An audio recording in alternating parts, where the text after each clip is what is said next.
like that's like a jalapeno. It's a whole jalapeno you got in there. The big bite, like that's a lot of jalapeno. You're not really getting the meat.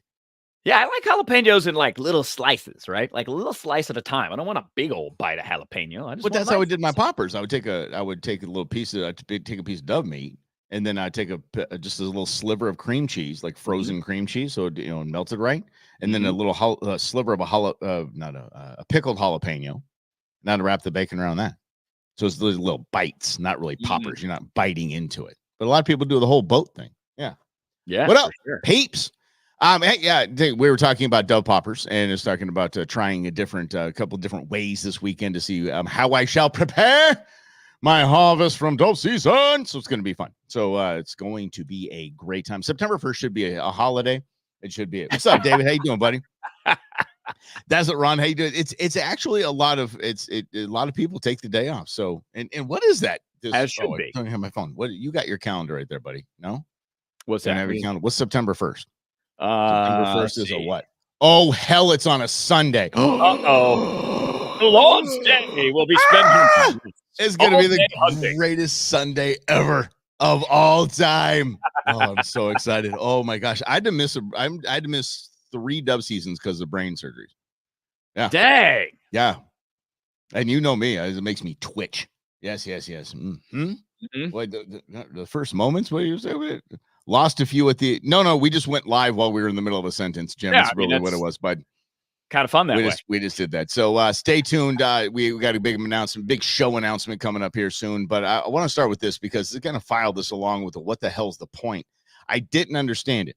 Now, being a Southern California guy myself, I passed the test and escaped. Arizona is my home, been my home for a hot minute, and never going back. California gets what California gets. But why did Gavin Newsom decide to do the photo op cleanup of a homeless encampment?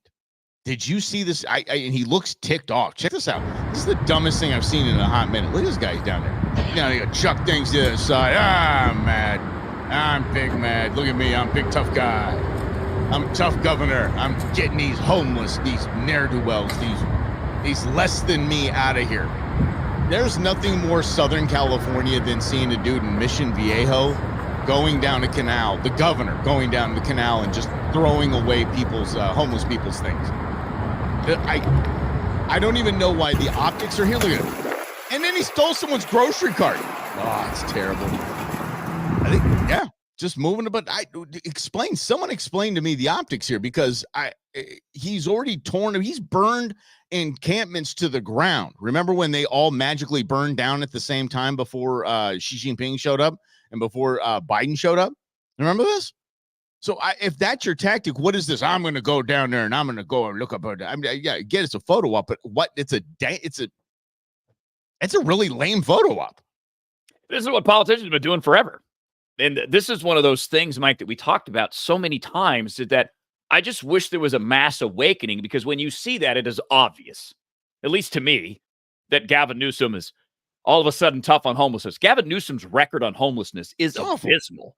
He spent $17 billion in his terms as governor, and homelessness increased. Obviously, the guy is not suited to take on that challenge, let alone show up and throw a bunch of stuff into a pile and put it in a grocery cart and move it away like he's some cool dude. Well, it's part of the 17 billion then. That's probably what it is. It's part of the 17 billion. He's like, I can get paid to do this. I can pay myself. I'm going to pay myself. Exactly. That's what I'm going to do. Probably his contracting company, Gavin Newsom LLC. Right. That, needed some government funding to show up and clean the streets. Clean the mean streets of Mission Viejo. Yeah. And it's funny because he's in a conservative. That is the only conservative pocket of Southern California. Orange County is the conservative pocket. There's more Trump flags per capita than you could possibly imagine. It's the only place you're going to find it in California, in Southern California at least. You might find it out there in the farmlands, but California does know how to party. You know it. You like you said, you escaped. So I did. That's definitely a thing. But that's again. And by the way, I don't know who put it up here. It's actually unhoused is the new politically correct term for homeless people, is the unhoused. Yes, which is a synonym of homeless, but for some reason sounds better than homeless. But okay. So let's think about it, because I thought it could be a good idea. So this isn't just bash Gavin Newsom kind of thing. But listen, because he's a moron. But he actually put up three high-rise housing units that were meant for Los Angeles homeless. So the photo op, and I said, hey, look, I give him credit for this because it might work. Could you imagine if that's the model? Actually, we get some people on their feet, get them back into the job force, get their lives back, get them off the drugs. Everything's good. I think there's potential there. Mm-hmm. It's government, so it probably won't work, but let's just say there's some potential there. That's where he needs to be. We've taken this entire encampment. They now live in this beautiful, they're moving on up. Mm-hmm. Yeah, right? Yeah. They got a piece of the pie right there, George and Wheezy style. And then you're cleaning up their stuff, right? You're the governor. You're down there helping the process to move them into these buildings. That's where the photo op is. Not going down to Mission Viejo and let me go chuck some stuff around and put it in a cart. And I'm going to throw this in a dumpster. I'm Gavin Newsom. Yeah. Batman. Oh, boy. Yeah. Mm-hmm. Good time. But it is definitely good times. What are you looking at over there?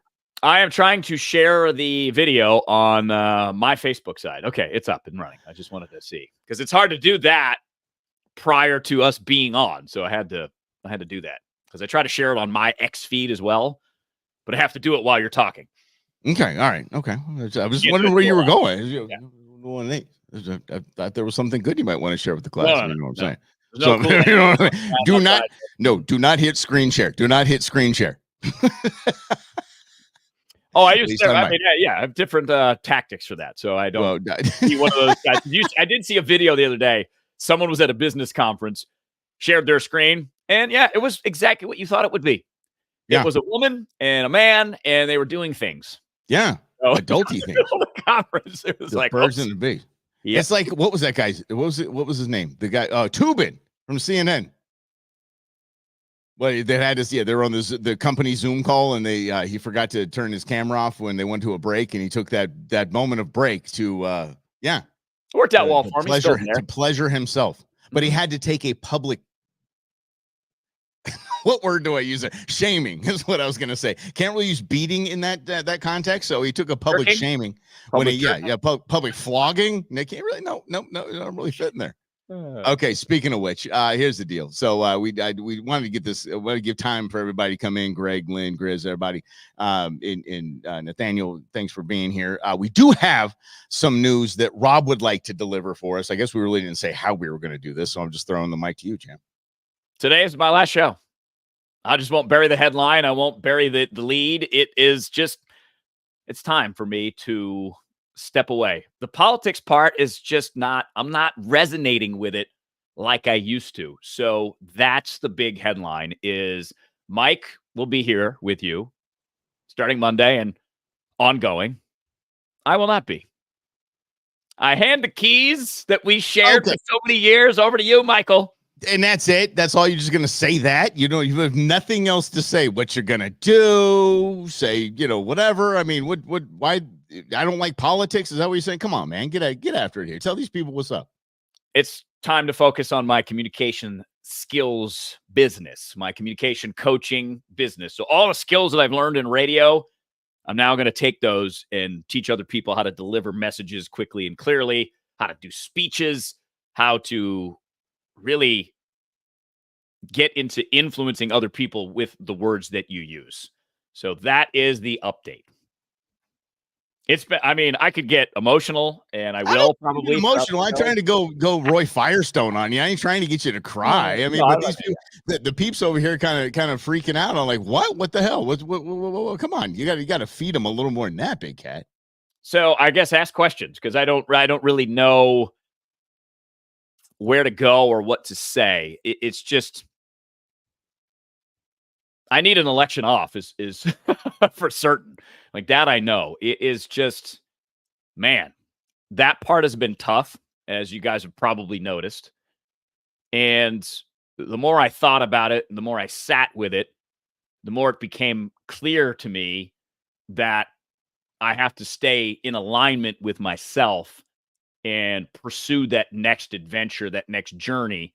Because part of what my challenge was at KFY was this very similar thing. And as we started to do this, that same unease kept coming back. So I couldn't avoid it. And Mike and I had hung out Monday. We came up with a plan, but I came home Monday night and I was like, cool, cool, cool. And then I started to feel a little funny. And I thought about it and stayed up late, 2 in the morning, 3 in the morning, whatever it was. And I did the same thing on Tuesday. And then Mike and I talked on Wednesday that it's just time. It's time to, shift gears, I guess. It's time to build a different type of business for myself. Well, for anyone that needs help communicating more effectively, really. I really was. I was going to play Boys to Men goodbye, but yeah, I was actually going to make Rob sing it. I was just going to have the instrumental, and Rob started, "How do I?" Hey, I kind of hung a note for a second there. It didn't really happen. Yeah. You don't even have to put it in the sing jar this time. No. I'm actually taking the sing jar. It's mine now. That's all yours. You've abandoned the sing jar, Rob. I have abandoned the sing jar. Okay. I put so much money into it. That's why. I'm like, that's the real reason why I can't do this anymore. There's $1,000 in the sing jar. There is. Keep talking. Actually, I have some. I'm pulling up for that. Hang tight. Hey, you keep chat with the peeps, everybody. Hang tight. Give me a second. Oh yeah. Mm-hmm. So Jim's question is, you'll be a guest on the show sometimes. I don't know. I haven't really thought about that yet, and I don't know if that will happen because this is Mike's car now. Mike gets to drive it wherever he wants. So I already have deleted Twitter off my phone. I've already deleted news apps off my phone because I just need that break. Because we can get into the details on this. Hold on. Sorry. Yeah. I can't stop it. Sorry. Did that come on air? I didn't hear anything. No. Oh, thank God. Okay, then I can go back to it. I apologize. Is that we were talking about? You're gonna like a business screen, like, whoa, what was that? Was that a boob? Yeah. Hey. Yeah, we're not doing that. We're not doing that at all here. Sorry, team. Holy mackerel. Yeah. Sorry. Go back to your question and answers there, buddy. Sorry. I don't even know where I was. Okay, so Jim has a question. Jim, so my wife started a company a couple of years ago, and what I'm going to be doing is part of her company. So we are starting that company, have started that company together. My role in it is to be a communications coach. So C-suite executives, leaders who know that they need to sharpen their language because there's so many words now in the world. There's so much communication. Like a lot of it is not effective and just noise. So for leaders that are looking to cut through the noise to be effective, that's my goal. I was helping this guy, Mike, who's a phenomenal human being. That's me. Yesterday, do his speech. Yes, another Mike. Sorry. He actually goes, his Michael, Mycal. So I was helping him. He's got a keynote speech he's working on. So I was helping him, extrapolate some stories and come up with themes, that kind of stuff. So yes. So Greg is asking for details. So what do you mean, Greg? Tell me a little bit more on that. And Lynn, I'm sorry that you're in a mental tailspin right now. But it'll be fine. Look, dude, come on, Lynn. I'm right here. I went to go find an audio clip, and I come on now. Holy cow, dude! I'm still here. And I know that this is a curveball and out of left field, but the best part about this is you guys. The fact that you guys have been here rocking with us, you've shared it out, you've invited people in, Grizz, Greg, Rhonda, Jim, Nate, all you guys, Lynn. I mean, that's the toughest part is going back to the Boys to Men. How do I? Exactly. And I didn't really plan out what I was going to say because I couldn't find the right words other than this. So Greg, this is I'll back you up a little bit. I'll go back to being 16 years old when I first got the radio bug. And I followed that. It was a call. It was something. It just felt right. So I started to pursue that. I went to Emerson College to be on their college radio station, and I fell in love with it. I was doing hip-hop back then. Got out of college. Had trouble finding a job. Eventually found one at a talk station in Gainesville, Florida. WSKY, the Sky. The Gators. 7.3. Yep, I covered the Florida Gators. That was my first gig. And when I got into talk radio, it was right around that Bush Gore election. It was right before that. And as soon as that happened, I was like, what is up with our political system? This is the craziest thing ever. And then 8 months after that, 9/11 happens. So I know that I'm all in at that point. And the job had allowed me to not only continue that calling, following it, but it's taken me all over the country. I've lived in 6 different states. I've been in Phoenix now for 17 years. I came to Phoenix. I met this guy who's become my big brother from another mother, the guy that got me my first firearm, got me to go hunting for the first time. We've drank many, many, many, many, many, many, many, many, many, many, many, many beers, many Yeah, tequilas, many whiskeys. The caps are right That's here right. from the beers. Yes. So, Greg, to get back to that point is when we got to KFYI, Mike, it was a long struggle to get Russell and Hunter, and it wasn't even on the radar. Yeah. And then when we got it, it was amazing. It was great. Like we knew we started March 9th, 2020. The next week is when everything shut down because of the pandemic. But Mike and I got to do something neither of us had ever done, not only doing an actual radio show together with our names on it. Mike and I had filled in a bunch of times together throughout the years. But we did something no one had ever done in KFYI history. We got to number 1 in the afternoons. Yeah. Never happened. And we did that during the pandemic because we just gave it to you straight. And that really was the highlight of my very long career, of which I got to cover some pretty cool events. I got to go to Mexico in 2007 to really talk about migration, illegal immigration, and see it up close and personal when no one else was doing that. That was awesome. I covered Hurricane Katrina live in person in New Orleans. Awesome. I got fired from my dream job where Mike and I first started hanging out, right? Yep. And, that's one of those radio stories as some of our friends and colleagues faced that same fate yesterday, budget cuts. They went home. And as we started to get out of the pandemic, as I started contract negotiations with KFYI, I just couldn't commit to another 3 or 4 years of doing the same thing. And there were some things behind the scenes that I won't necessarily get into, but the way that I was treated wasn't awesome all the time. So there was a challenge there, and they tried to make that right, but at that point it was too late. And that wasn't really the motivating factor. It's just,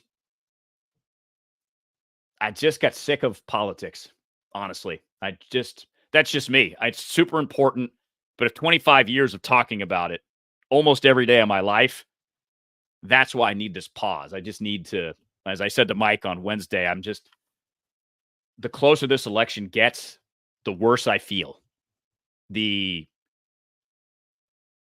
don't know how I want to describe it. It's like that feeling in your stomach where you know something's not right and it wouldn't go away. So I leaned into that and tapped into that to try to figure out why. And it's not aligned for me right now. And because I mean, you guys know me, Greg pointed it out. I've always been a libertarian leaning dude, small government, effective government, efficient government. And that just ain't happening. 25 years of me talking about it, it ain't happening. I don't like either side. I don't like either party. I think we're lost as a country. I think going back to the Gavin Newsom video, Mike, that seems so obvious to me, but it doesn't seem obvious to everybody else who votes because otherwise Gavin Newsom does. I think it does. People say, what the hell is this jabroni doing out there? Yeah. Yes. And Matthew, you're right. It's that feeling in your stomach you get before you vomit. Thankfully, I did not, but it was just unease, right? And I'm like, why am I so uneasy? I get to hang out with my big bro and do this every day, but it just wasn't feeling great.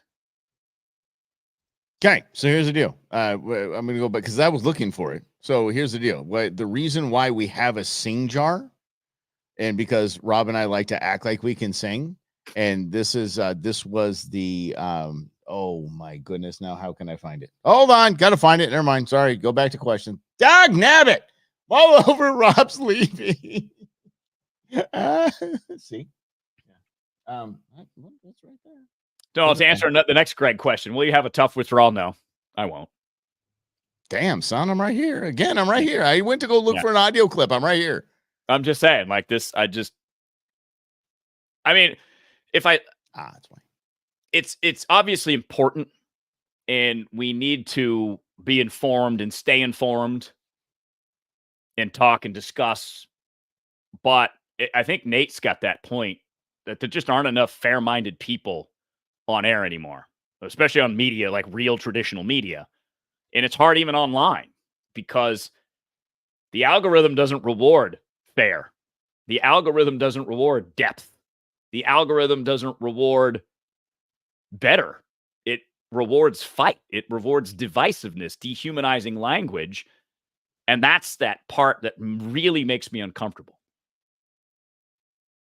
I don't want to call the other side names. I don't want to call this side names. I don't want to get into that. And that just seems to be modus operandi. But we learned head thoughts. That was a new part of the show. Head thoughts. Okay, all right. We won't do the head thoughts. All right, here's why we had to here's why we have the scene jar. Remember this commercial? What's that? That's a swear jar. Every time someone swears, you put a quarter in it. Who gets the money? I don't know. We'll use it to buy something for the office, like a case of Bud Light or something. Fucking awesome. You, Bob. You, Jim. Eric, I have a bag on line 3 for you. Can I borrow your pen? Can I borrow your f***ing pen? Will the owner of a white station wagon please go yourself? We're gonna go down there and we're gonna some. We're gonna some. We're gonna do whatever we have to because we're gonna some. Poop. Yeah, doesn't count. Shut the up! I am so proud of you, mother suckers. Here. Refreshingly smooth Bud Light. Always worth By the it. way, if Bud Light wants to make a return to people's refrigerators, bring this ad campaign back. Seriously. Mm-hmm. Seriously, and that's it. It's fun right now. Nathaniel, thank you, buddy. I appreciate that. No. Everybody, I love Robbie. He's my little brother. It's fine. None of this bothers me. If I was looking distant, I was looking for that damn commercial. That's all I was trying to do. But yeah, it's no, I totally know that. But I'm watching the Olympics and all this advertising is just all it is. So it's just politics. It's politics, and there's that whatever that new company is that keeps you up, if you know what I'm saying, with mints and stuff now and chewables. But that's about it. So really that's all I'm seeing too. So yes, if Bud Light wants to return to number one, damn it, whatever agency that was, bring it back. They had the Bud Light frogs, which I think is one of the funniest campaigns ever. They had the what's up too. Everything was they changed. Budweiser's advertising changed society. And maybe that's what we need, Rob. That's what we need. We need that agency to come back and get Rob back. Make society better so Rob comes back. Well, but you touched on a very big, important part of it. I would look every day for non-political news. It is so hard to find. It's hard to find lifestyle stories, things that Mike and I spent years talking about on the Brewmans. So that became a big challenge too, is dang, I don't have 10 hours a day to try to find stories that aren't about Donald Trump or Kamala Harris or the vice presidential nominees that no one actually cares about except for internet chatter. I mean, it pretty much is what it is. Mm-hmm. But so Rob's going to go do some communication stuff. Where can they see your stuff, buddy? Are you doing Equal Matters still or no? I don't know yet. I have to really go think about that. So my first step is I'm going to go for 4 days and just spend some time with myself and try to get clear on exactly what direction I'm going to go. So my solo podcast, like Mike's Go Show, 11 a.m. every day right here. Thanks, on wherever you're watching, YouTube, Facebook, X. So I don't know. My initial thought would be just go local and do a Phoenix-based podcast because I really liked going out with Representative Annalise Ortiz, who is a progressive Democrat. She's like 31 years old, but she represents a lower income community in Phoenix, Maryvale, and Glendale.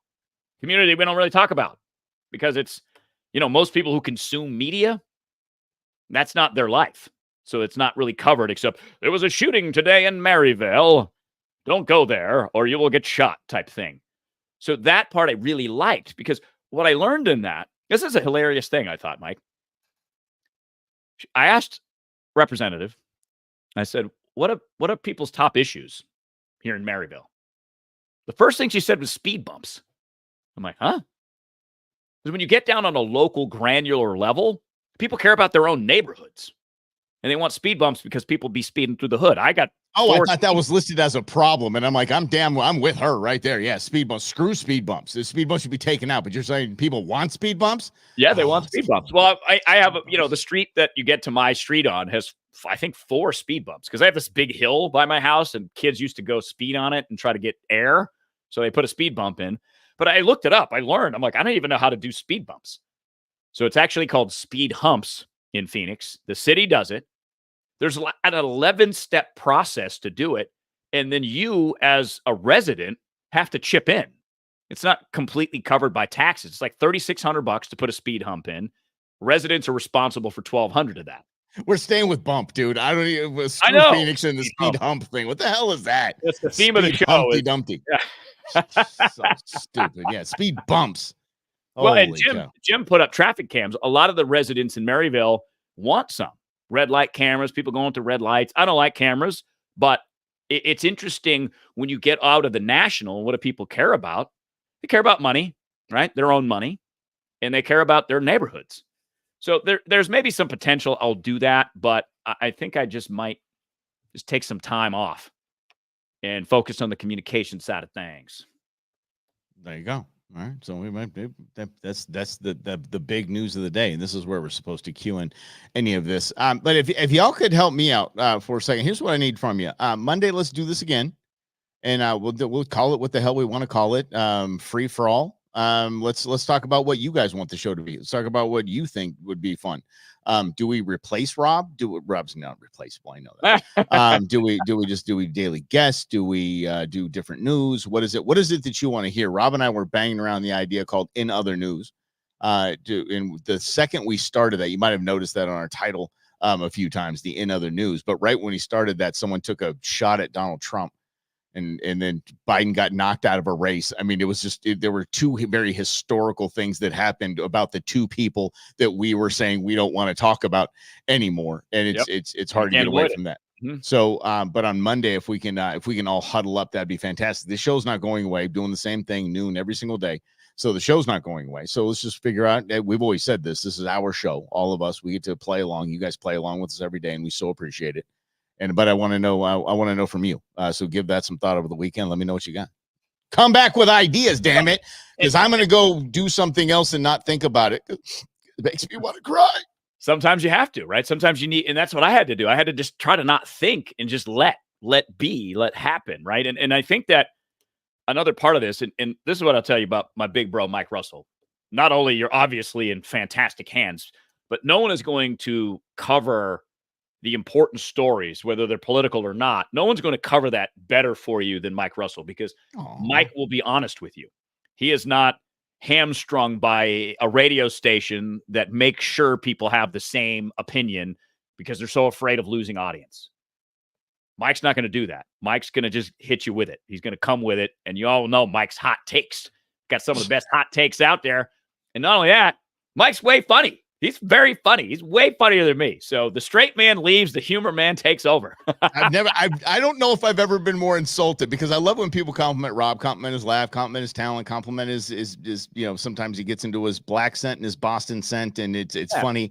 And I always do that, but I don't know if I've ever been more insulted in our radio career that when the guy that we hired for social media goes, and everybody knows Rob's the funny one, Mike's the straight man. I'm like, what are you talking about? Literally. I almost came over the desk on that guy.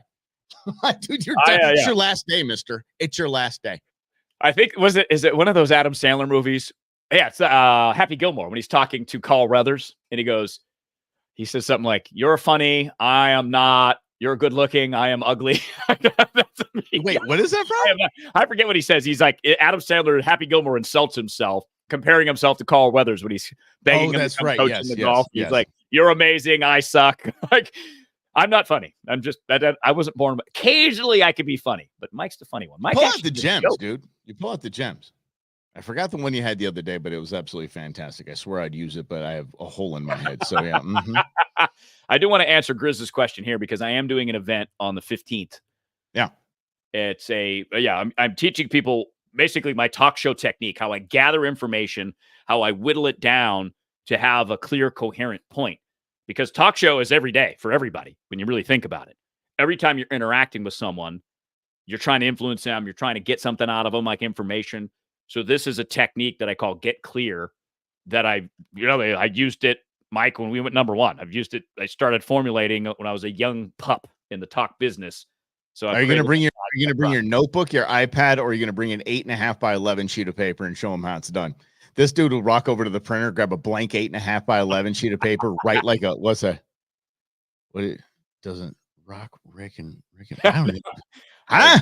I don't. Anyway. By the way, So Nate's a super creative, awesome dude. I do owe you a phone call, Nate. I do. I will. I've been in my head trying to figure this out. So my apologies to you, Nate. Yeah. So anyway, Rob he'd go to the printer, take a blank 8.5 sheet of paper, and he'd dig his little big pen, his little blue big pen there, and write in this tiny, like Smurf size font, these little tiny little letters that he would write. But it almost looks like it's on a typewriter because he has such neat handwriting, and it would just look like something out of oh God, what was that, Russell Crowe? A Beautiful Mind. Like, what the hell is on this, man? This is like, yeah, all over the place. So you're teaching them that? Crap. Okay. Yeah. Bring your pen, bring your big pen in a little tiny hand cramp there. And some people like digital. I like old school. I like to write. I like to do my thing. So yeah, it's that's what I'm doing. So as far as I'll just give you kind of what I think, Mike, that you might want to think about. I think that lean into what you're great at. Lean into what you're passionate about.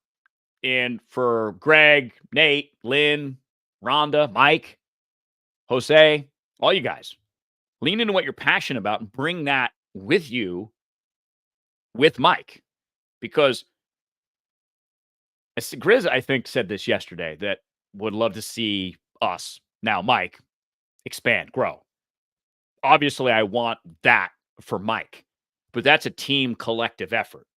Because that's also what I realized about working with Mike is it is a team effort. I wouldn't go number one by myself. Wouldn't be able to do it. Nor would I. Yeah. But together as a team, we are the Brewmans always. Or Mike and Rob always. Or Russell and Hunter always. It's just we're doing different things now. But yes, I'll be going over Mike's and drinking many beers many times. Yeah. What's this? It's not like we're breaking up, for the love of God. Come get your stuff, Rob. Yeah, fine. Just throw it on the lawn. I don't want to see you. Taking this logo and I'm throwing it out front. I can't. It weighs 80 pounds. Well, can't throw it anywhere. I'm never going to say never, but I just know that it's not right now for me. Not right now.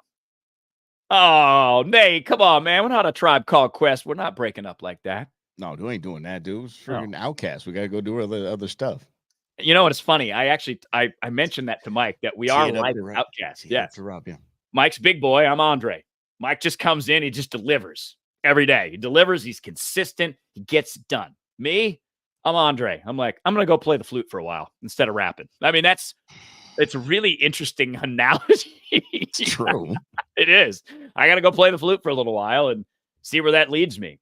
Because I think for me, and I know I'm talking a lot about me and I apologize, but I just want to give you. Well, you're the one leaving, dude. This is kind of your episode, so go nuts. And I just want to, make sure that everybody's clear as to why. So as we were doing the talk show, I started to really focus on my personal development, because my past, depression, all these things that I no longer identify with.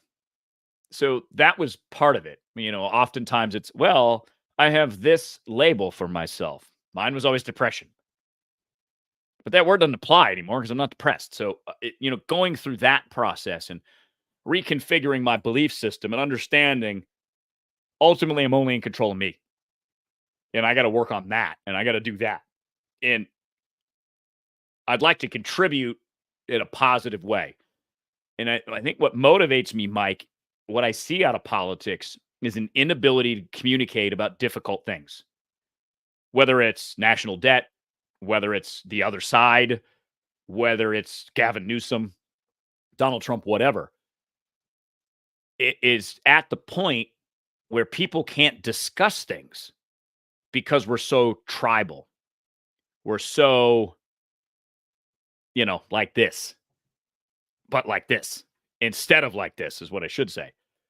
So I think that that's part of it to me. And that's what I hope to do is by having conversations with people like Representative Annalise Ortiz, someone who's politically opposite than me, believes in different things, but ultimately doesn't. Believes in injustice the same way I believe in injustice, believes that it's not fair. There are not fair laws in place. There are not fair applications of laws in place. So I do think that there's so much more in common than we have, but there's no economy behind it.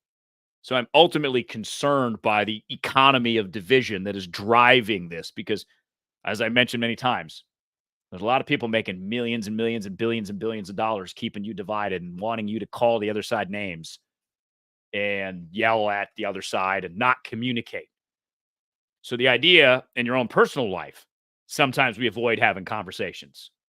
Like I was trying to figure out how to avoid telling Mike. I didn't want to. I can't. It was very abrupt as it usually comes. I don't know how to say this, but here we go. Yeah, I mean, that it's was like when my mom told me that I have an older brother that we didn't know about. It just came out, and it was like, okay, let's go have a drink. Yeah. Well, exactly. hell, okay, yeah. Exactly. 40, I have a brother now. Wow, that's young. And I'm sorry, Jan, that you just showed up.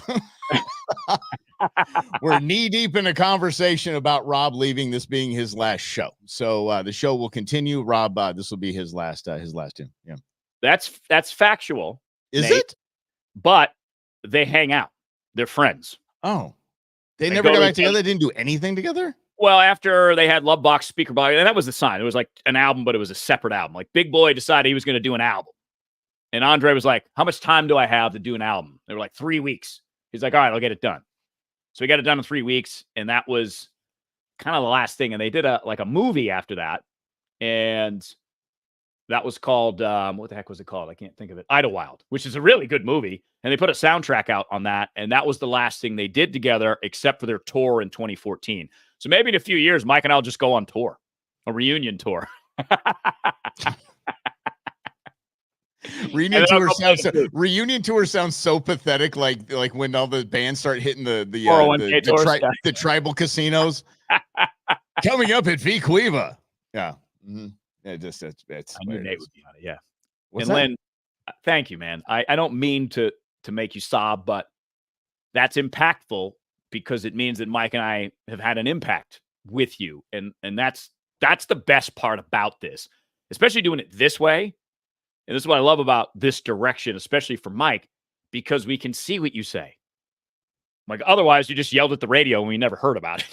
Yeah, right. It was very freeing. We think that we just assuming they love it. We gave them another great show, Rob. High five. Well, we were number one for a lot of that run, so that worked out very well. We did okay. We made it happen. But that's it. Okay. So let's real quick before we bounce out of this joint. We'll kick there. It's kind of like the Olympic scoring. They kick out the high score and the low score. Okay. Obviously, the number one show you and I did together was the VA episode. I don't think there's any more impact that a voice could have than that show. So, in case you don't know, someone that we were acquainted with on social media is veteran, was suicidal, and could not get help. Went to the VA, said, I don't trust myself around firearms. I don't trust myself around anything or anyone. And they said, come back when you have an appointment. And so, what's that? Yeah, it's like 3. Yeah, we can get you in 3 weeks from that kind of thing. And so Rob and I we spent the entire show on it to the really chagrin of our bosses. They really ticked off about it. And the VA actually they called the station and went and found the dude. There's no better thing that we've done on air together, period. Outside of that. So obviously that's the highest score. I'll go first so you know. I love car chases, y'all. I'm from Southern California, so that's a sport to us Southern Californians. We just always are Southlanders. We love it because the helicopters above that, and you look at the OJ and all that stuff like that. We got to cover this car chase up I-17, which was absolutely fantastic. I don't know why that in all of the content that the thousands of hours that Rob and I put out.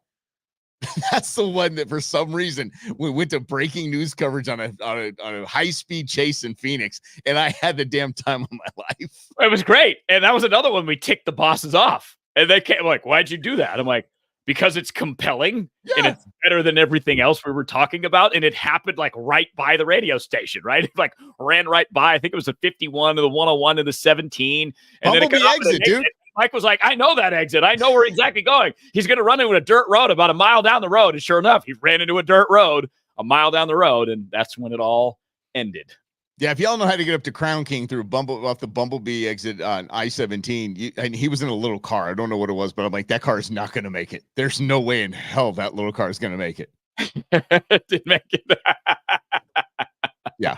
And anyway, bad guys don't do good up there. This is a very down home. Everybody's rolling around in ATVs. They'd have that guy. They would have had him detained had he made it. Mm-hmm. What do you got, Rob? Anything that sticks out?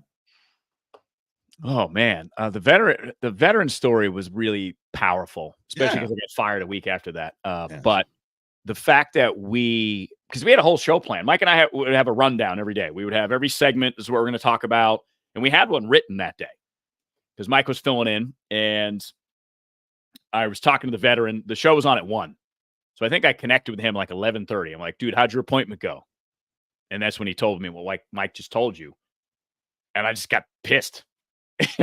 Mike got pissed, and then we were like, all right, we're at least going to do a segment on this to start the show.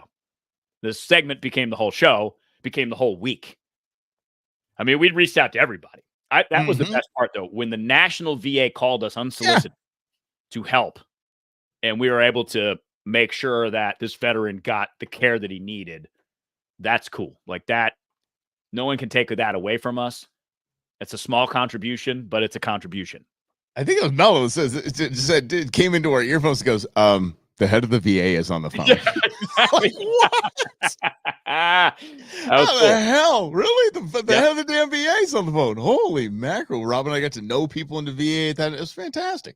Absolutely fantastic. On top of that, I just think, Mike, it really was just doing the thing with you. Yeah. You've been the greatest radio partner, big brother that I could ever ask for. I'm an incredibly blessed human being. I don't know if, the GOD has my back. I've started to notice that. And I think that when I think about meeting Mike Russell, who just called me randomly to talk about getting into radio and getting better at radio and to sit down at Smashburger to have now a big brother out of that right there is the best part. I love the fact that I've traveled across the country. I love the fact that I've had different experiences. But that right there is like the cherry on top of all of it. And to be able to do this, even on our own like this, is really, I don't know if I want to call it an honor, a blessing. I'm going to say blessing. If you're talking about me, dude, I'm going to say it's a blessing. I'll go with blessing. I'm not going to say blessing. I'll leave that for everyone else to say. Yeah, absolutely. It's always a blessing to work with me, okay? So it's always a blessing.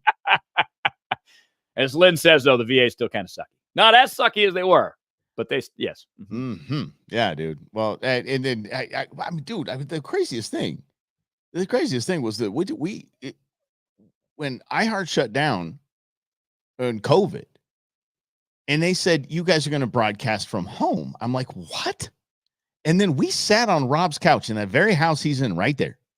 We sat on his couch and just held microphones in front of our head. We had this little unit, this little Rodecaster unit in front of us, and we had ISDN line, and we just, whatever they call the Comrex, and we just sat there. We just sat there with the microphone, just chatting it up.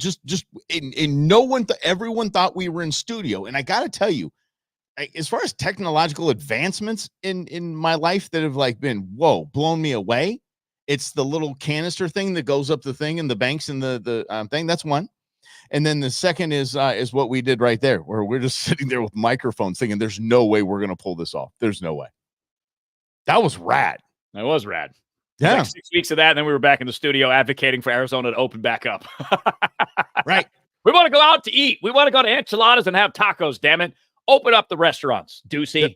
There was a stupid show. It was a stupid show. I watch it every time. So it's probably a stupid show. It's called Monster House. Where they would take a house and make it just do crazy things. The guy actually had one of those systems with the tubes, so it could go from the refrigerator and bring him beer to any room. Fantastic.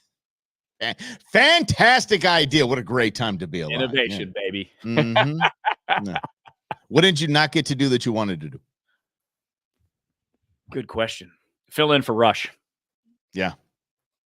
That was hard gig to get. They had their roster of people, and I didn't know the right people that could make that happen. But I think that would be the only thing. I got to fill in on a weekend show that was a nationally broadcast show. That was really fun. I've been on a couple of nationally syndicated shows. I think the other thing that's not on my resume that I wouldn't mind having on is doing a radio show in New York. I always thought that was always the dream when I was a kid. But that didn't happen yet. So we'll see. Okay. No, we'll see. It'll come in a different way. Mm-hmm. But it's funny. I don't really have any regrets. I don't really have anything that I feel like I missed. And I feel for the most part, I was authentic. I was different. I didn't really carry a partisan bag. I did early on because that was the way that it was done. But then I kind of understood that Republicans aren't that much better than Democrats. And I said, hell with both of them. Okay, we know Lynn. Ben Canister's been around a hot minute, but I didn't see him back then because I wasn't alive back then. The first time I saw it, I remember I was like, that might be the coolest thing I've ever seen. It's like seeing the Grand Canyon for the first time. You're like, whoa! And then that was it. Yeah, so, geez. This is the only example that came up in my head, man. But it's funny, and Greg, we appreciate that. But we appreciate all your support, dude. We really do, truly do.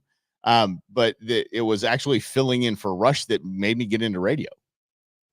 It was and I wasn't filling in for Rush. There was a guy that called in Jim, Tequila Jim. His contribution was Via Con Dios. It's really all Tequila Jim had to say was Via Con Dios. So anyway. So I was driving. I was on I-10 and I was listening to Rush, and he said some guy called in and said, "Hey, on Open Line Friday," he said, "I want to call." He said, "I want to be your fill-in, Rush." And he goes, "Man, congratulations on getting through my screeners. There's no way that I could let anybody get through and pitch me in front of millions of people. You're actually pitching me in front of millions of people. I commend you for that. But here's what you do. You buy an hour of time in a small radio station in your market, and you just see if you can do it. Start there. Start pitching your idea around. Start pitching who you are around to other radio stations. Start doing fill-ins for free." And as he went through this whole thing, and I just thought, yes, sir, I'll Rush Bo. That is what I shall do. I was in real estate. I just was a buddy of ours told my real estate partner, a buddy of ours told us, "Yeah, I should be in radio." I'm like, all right, whatever, let's give it a try. And that one day listening to Rush made me call Rob and go, how the hell do I do this? Mm-hmm. Yeah. This is a flashback here. So this was before progressives were progressives of now. So I was the progressive conservative because I wanted to move things forward. And I had liners, Rob Hunter, the progressive conservative. So shout out to Gina. Gina has really been since the New Orleans days, back in 2003 when I moved to New Orleans. Ended rather abruptly, though, as most things do. And that, by the way, that's why that's why we're doing it this way. And Rob didn't just not show up on Monday because in our time in media, we always call good show goodbye. In my I didn't get a good show goodbye. I get a hey, did you prepare for the entire show? Did you spend hours pulling audio and preparing and stacking and researching and reading and all that? Okay, great. We're gonna walk you to the elevators now. You're not gonna work here anymore. So I didn't even get a good show goodbye. You just got a goodbye. Rob got a good show goodbye, and that's just not the way I think things should be. I mean, we've spent years with Rob. He can at least chat with us and say adios. Yeah, I mean, that's obvious, but the other reason is getting to say goodbye is something that iHeartMedia didn't let me do. Yeah. And let Mike do. Because I had a whole plan. I said, okay, I'm going to step away and I'm not going to sign the new contract because, this is not right. And I said, I want to take it up till October, whatever. And they did that. And they said, yesterday was your last show. And I was like, thanks for the respect, guys. Cool. I come in, I bust my ass for you every single day. Mike and I made you over $1 million every year that we were doing the show, just on us, just on our backs. And that's kind of the thanks and respect that we got. So we weren't going to do that to you and just have me disappear and go, where's Rob? Oh, Rob's done. But again, okay, so just so we're filling into, and I got to be selfish here in this, is like the show's staying. The show's staying. It's okay. We didn't need this jabroni anyway right here. We just said, no, I kid because I love but I mean, we're going to keep doing this. So we're going to do on Mondays. We're going to have a little chat. All of us get in here, talk it out. We're going to see what we want to do. build this show with me.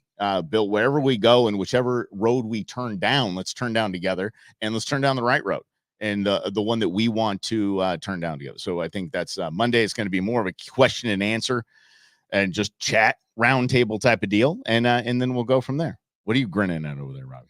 Oh, it's just, bring your homework, right? Because I think the best approach is a collective approach, a teamwork approach.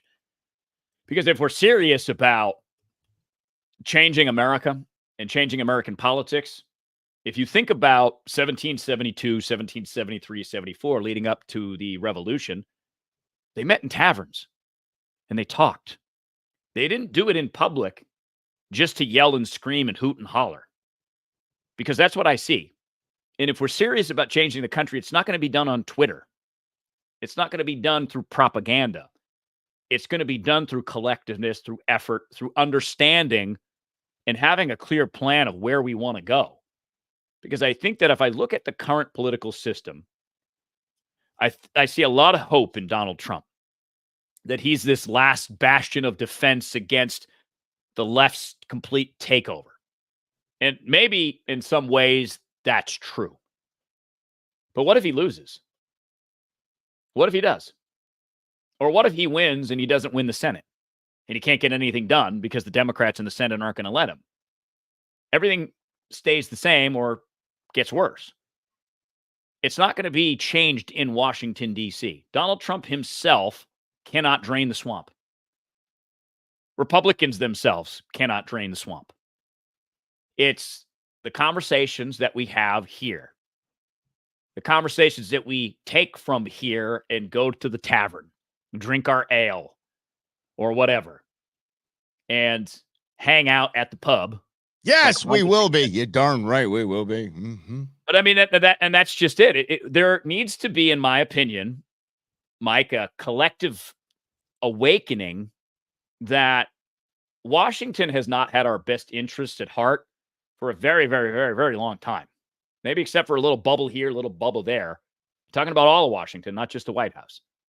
And yes, Greg, I'm talking about politics again. This will be my final comment for now, because this is what I see. And this is in part my motivation is I don't know that America's ready for that, because it's a difficult conversation, because we have to change our belief systems about what works and what doesn't. We have to really get down to the nitty gritty and understand that in 10 years, if nothing changes, we're France. We're England.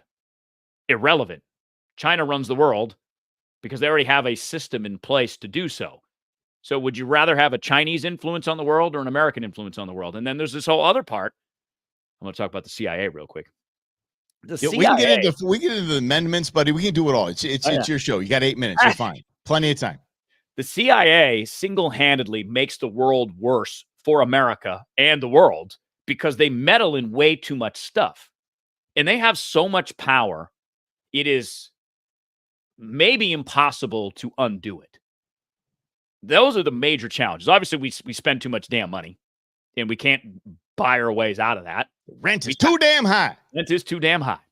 Because that's why I mean France. Like, France is a country that doesn't really grow. There's not many opportunities for people that live in France because they have so much debt. They don't really have a good military. They couldn't even defend their country if they needed to on their own. That's what will happen to America, because you only have so many resources. And if the federal government collects $4.5 trillion from us every year, and they spend $1.2 trillion of it only on interest, you're only left with $3 trillion in your bank account, give or take. Your military is $1 trillion of that. Your Social Security is $1 trillion in that. Your Medicare is $1 trillion in that. What else is there? So at some point, those resource shifts are going to happen to the military, just like they did in France, just like they have in all of Europe, which is why, even going back to the 30s, the Germans just marched through Europe like it was nothing, like it was paper, because they don't devote the resources to that. So that's really what this is all about. And we all seem to want our own things from our tax dollars. Like, I get speed bumps in my neighborhood. Maryville doesn't. Thank God you said bumps. Thank God. Speed bumps. It's from our homie right here. Adele, but I'm not rolling anywhere, dude. Stick with me, dude. We're not breaking up, for the love of grief. Holy cow. But yeah. Delson. Yeah, never know. Maybe there'll be a happy hour. There'll be a Russell and Hunter bromance happy hour at some point down the line. Amen with that. So there's my final comment on politics, that it's up to us. But you guys get to do that with Mike starting Monday, the Go Show at 11, and then here at noon with whatever the show ends up being called, the Mike Russell Experience. Mike in the mornings, Mike in the afternoons, Mike at noon. Miguel en la mañana. Rhonda, you're right. And this is exactly what I am taking on. My personal responsibility for me, my personal responsibility with what I can contribute. And what I can contribute is helping people have conversations that I want to. What I can help with is getting people's messages across clearer, because, again, there's so many words. It's very hard to stand out. And I think that point is right. Whatever your role is, your personal responsibility, put that backpack on and bring it on. I don't know about Uncle Mike's house. I don't know about that. But hey, but Brendan, thank you for that. But and Brendan did come in late too. He's like, "What the hell? This seems tense." He's like, "What the hell's going on here?" But come on Monday if you will, please. It would mean a great deal to me if y'all come in. We'll talk about names. We'll talk about all that stuff. We'll talk about directions of show. We'll talk about maybe we change time. Maybe we make it longer. Maybe it's shorter. Maybe we do whatever. Let's do it together and let's make it happen. What do you think of that? Is everybody good with that? This way, it's your chance to put your thumbprint on a show. Yeah. Don't you dare throw your head. Don't throw your hands in quotes when you say a show. Well, I was going to say radio show. That's why I was doing radio. I was going to do radio. Okay. All right. Okay. I was like, it's not really a radio show. It's a real show. It's a social media show. Rob's been in radio for 20 years, and I know he won't get this anymore. Well, you probably still get it, but people say, are you still doing that radio thing? Yes, with the pension and the 401k and the benefits and the salary. Yeah, I really am. I really am doing that radio thing. Yeah, I appreciate that. All right, y'all. Rob, you can kick us off. But before Rob kicks us off, for realsies, Monday at noon, let's all get together and find out what the hell we're going to do with this thing. And let's do it together as we've done this entire thing. Our entire careers have been together. So let's just let's do it. Right. All right. Everybody say bye to Robbie. Love him. Give him some smooches. No, Rob, you got to sign us off. You got 3 minutes. 3 minutes. Well, you don't have to take all 3 minutes, but I mean, it's your call. You call the ball. I'm not completely disappearing. My social media channels are active: Facebook, Instagram, Twitter. Though I have deleted Twitter from my phone, but I can still access it. I just have to be deliberate about it, and that's going to be my approach: is being very deliberate, because I have to be, right. I have to make a living. I got to pay bills, and I have to contribute. And my hope is I'll be able to do that in the most effective way that I can. But on another note, as Dell has just pointed out, Rhonda, Lynn, you guys have been our people for years, hanging out with Mike and me. Ups, downs, drinks, no drinks, pandemic, talking about veterans. I'm coming back on Monday, so don't get me in trouble, okay, bud? Not going to get you in trouble. Not going to get you in trouble. Thank you. Just, and even Gina's right there. I mean, I met Gina in 2004, I think, when we went to what was it called? I don't know. We went to a minor league baseball game in New Orleans. It was like, we had this thing called the Hunters Club, and Gina was in the Hunters Club. We had like 100 people come out, watch a minor league baseball game. That was like a really cool moment in my career, to be able to do that. And to be able to share this with you and interact with many of you via Facebook or LinkedIn, that's been the gift, because knowing that you guys have all been there throughout my crazy opinions, my challenging you challenging me, it has been a blessing and honor. It has been quite the thrilling ride. And the ride's not over. It's just I'm stepping off this roller coaster and getting onto the next roller coaster. So thank you. And Mike, for you, seriously, the best partner ever, the best big brother ever.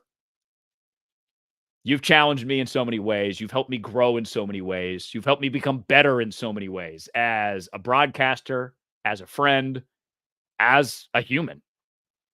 And I think that's the stuff that I will think about when I'm hopefully 94, getting ready to cross into the next plane. All of this will come flooding forward, because it has been so meaningful for my life.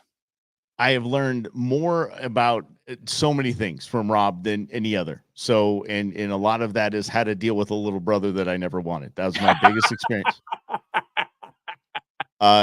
You've taught me broadcasting. Literally, I had no training. You taught me broadcasting. The most of, I feel like that keep your kids out of drugs commercial. I learned it from watching you. And I did. I learned so much, and the ride continues. It is far from over for Russell and Hunter, just not in an official show title capacity. The several adventures are ahead of us, and I'm sure that I will, each and every one of you will get to hear those stories. So much love to you all. Love to you, Robbie. We're all here. We're all here in your next journey. So you know where to find us, buddy. Every day, no matter what the hell it's called. Every day, right here at noon. We'll see you guys later. Have a great weekend. Rob, love you, man.